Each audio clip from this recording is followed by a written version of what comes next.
प्रसंग मो मनर बहुत निकटतर अटे। दर्शक बंधु, मो मृत्यु को किए रोकबनी। जो महिला जनक आपण टीवी स्क्रीन रे देखुचंती से महिला जनक हेउचंती संबलपुर पूर्वतन विधायिका डॉक्टर राशेश्वरी पाणिग्राही। डॉक्टर राशेश्वरी पाणिग्राही पश्चिम ओडिशार केवल गोटे ना नुहंती, तांकर जीवन पश्चिम ओडिशार प्रत्येक व्यक्ति को अनुप्राणित करिवो। मृत्यु पूर्वरु से एक बड़ कथा कहि जाइचंती, जो कथा आपण सुनिले आश्चर्य हो जिवे। से कहिचंती मो मृत्यु को केही रोकिब नाही।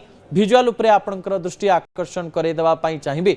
डॉक्टर राशेश्वरी पाणिग्राही होउचंती संबलपुर जिल्लार जने बड़ डाक्टर, जने बड़ स्त्री रोग विशेषज्ञ, जने गायनोकोलॉजिस्ट। जीवन रे अनेक रोगी को से चिकित्सा करिसंती, अनेक रोगींकर जीवन से बंचैचंती। मोर मने अछि संबलपुर सहर रे तांको देखैबा पई रोगी मानकर लाइन लागे। रोगी माने राति अधरु आसी लाइन लगांती जे डॉक्टर राशेश्वरी पाणिग्राही केपरी अपॉइंटमेंट देवे।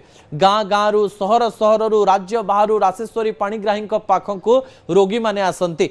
एही समय राशेश्वरी पाणिग्राही जने प्रसिद्ध डाक्टर होई भी मृत्यु पूर्वरु एक आशा से करथिले। से कहिथिले जे मो जीवन जेतेबेले जाउथबो सेतेबेले मते वेंटिलेटर रे रखिबो नाही, मो मृत्यु को रोकिबो नाही। मो जीवन जेतेबेले जाउथबो, रोग जेतेबेले हेइथिबो सेही समय मते हॉस्पिटल को नेबो नाही। हॉस्पिटल रे अनेक रोगी को बंचाइथिबा जने डाक्टर जे निज जीवन रे विवाह करि नथिले, निजर जीवन को समाज प्रति उत्सर्गीकृत कर देइथिले, सेही डॉक्टर राशेश्वरी पाणिग्राहींकर एही कथा आम मनरे एक दाग होई रहिबो।